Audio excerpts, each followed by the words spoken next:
New at 5, a series of bomb threats across the U.S. is fueling fears at Jewish community centers. Today, President Donald Trump spoke, saying that the threats targeting Jewish community centers are horrible and they are a sad reminder of the work that still must be done to root out hate and prejudice and evil.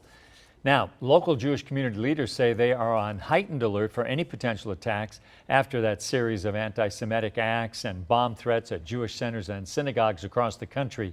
News Channel 20's Brendan Cullerton shows us how the Springfield Jewish community is responding.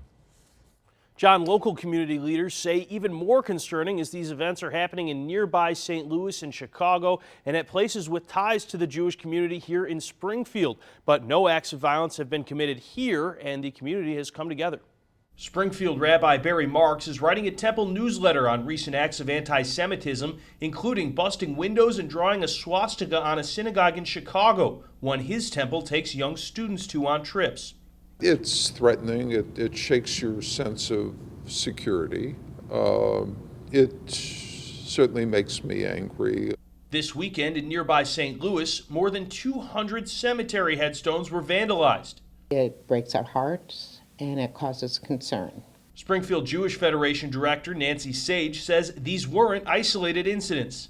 We are seeing a rise in anti-Semitic incidents across the country. So we are concerned and we are extra aware.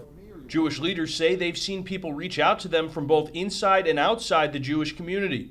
We're all for fostering intergroup relations and really countering any type of bigotry or prejudice. Questions, are you aware, or we feel so terrible, what can we do? What can we do in Springfield? We're very fortunate in Springfield at this point. Rabbi Marks says nobody has directed anti-Semitic acts toward his temple in 30 years, but he doesn't take that for granted. We'd like to think in a smaller community we're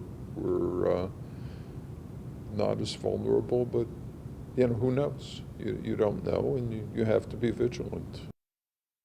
The Springfield Jewish Federation says they are constantly evaluating and updating their security procedures for local synagogues. So while they are on heightened alert, they haven't had to make any security changes. Stacey.